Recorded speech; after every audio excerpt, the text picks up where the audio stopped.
Let's talk about power. Not the power to rule over others, but the essential power to rule over ourselves, to protect our own peace in a world that is chaotic and demanding. Have you ever felt that your own goodness has been taken for weakness?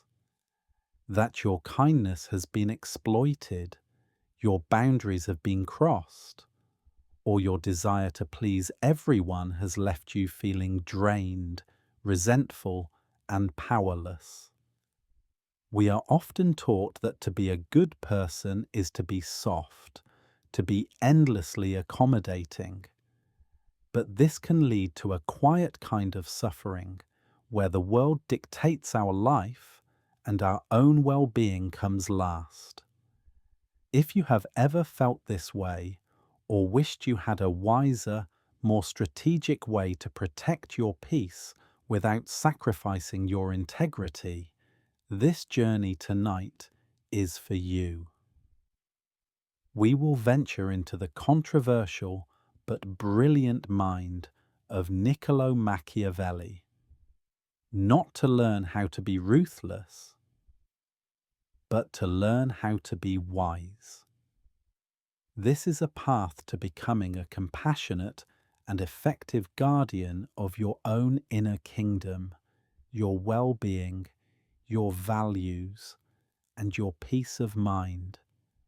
If you are ready to cultivate this inner strength and protect your own tranquility with wisdom, I invite you to take a moment to like this video and subscribe. But only if you genuinely enjoy these videos and find value in these explorations. And do share in the comments. When is it hardest for you to protect your inner peace? Now let go of any preconceived notions. We are not entering a den of tyrants. We are entering a masterclass in reality to learn the skills necessary for any good ruler to create a flourishing and peaceful state within themselves.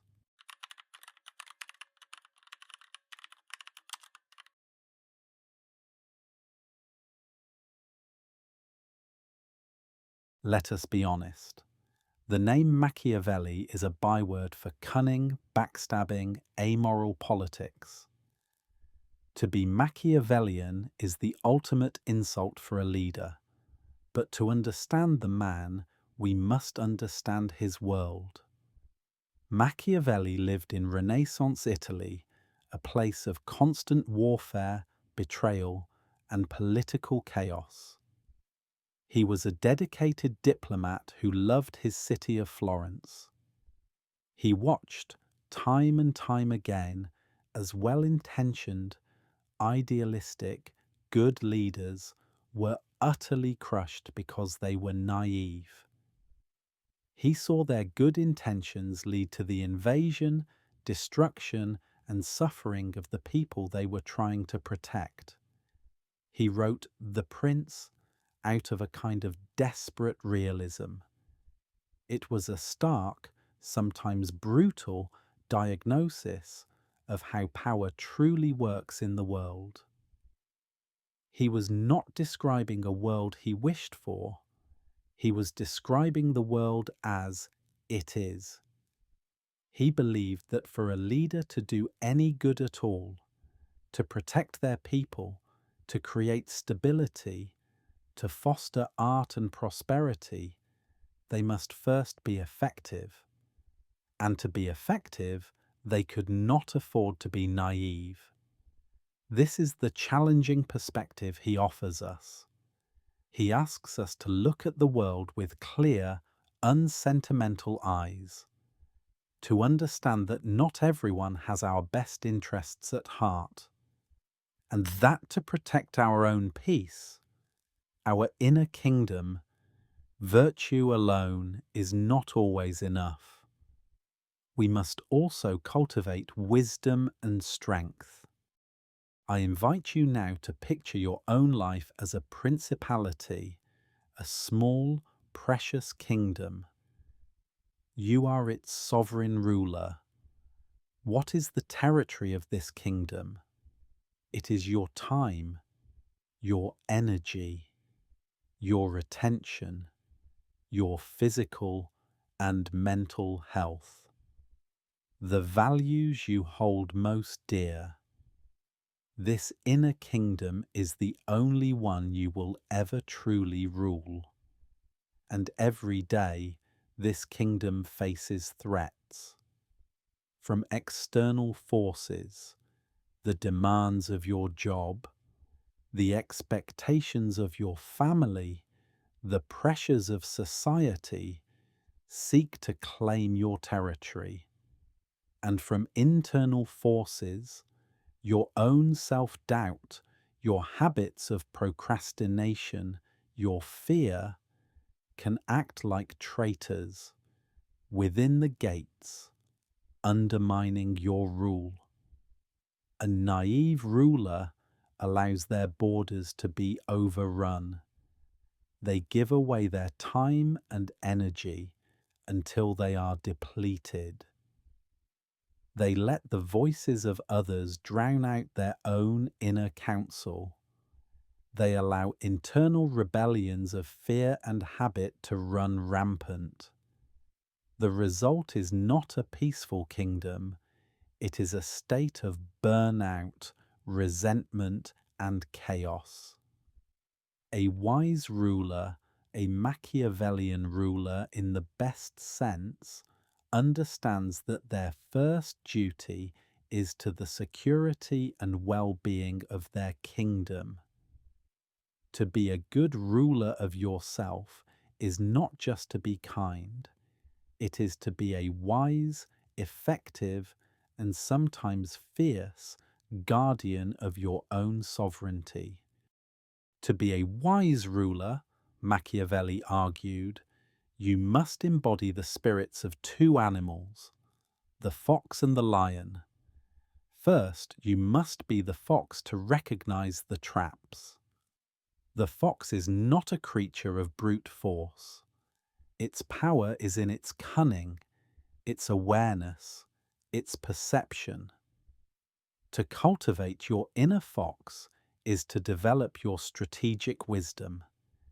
It is the ability to read situations and people with clarity. Your fox is the part of you that recognizes when a colleague is subtly making their responsibilities your own. It's the part that foresees that saying yes to every social invitation will lead to exhaustion. The fox understands the hidden trap in the phrase, "It'll just take a minute." It is your wise, discerning, boundary-setting intelligence. But the fox alone is not enough, for it cannot fight off wolves. Therefore, you must also be the lion. The lion's power is in its strength, its courage, its unmistakable resolve. To cultivate your inner lion is to develop the power to act on your wisdom. Your lion is the part of you that can say a calm, firm, and guilt-free no. It is the part that has that difficult conversations, that ends the relationship that is draining, that unapologetically blocks out 3 hours for deep, focused work. The lion does not need to roar often. Its strength is so apparent that its presence alone is a deterrent. It is the unshakable resolve that communicates to the world. The borders of this kingdom are to be respected. The fox sees the trap. The lion ensures you never have to step in it. Together, they are the wise guardians of your peace. And here we must face the great danger of this path. This is the pitfall that has made Machiavelli's name infamous. It is the danger of falling in love with these tools for their own sake. What happens when the fox's wisdom curdles into paranoia, seeing traps and enemies where there are only friends. What happens when the lion's strength becomes cruelty, used not for protection but for domination? This is the path to becoming a tyrant of your own inner kingdom, a ruler who, in the name of security, suppresses their own vulnerability, silences their own compassion, and exiles their own trusting heart. You can become so adept at protecting your borders that you turn your kingdom into an impenetrable, lonely fortress. This is the great challenge: to wield these powerful tools without letting them corrupt your soul. The wise prince, the wise ruler of the self, never forgets the ultimate purpose of their power. Not for the sake of power, but for the cultivation of a peaceful, prosperous, and flourishing inner world. Your strength must always be in service of your heart.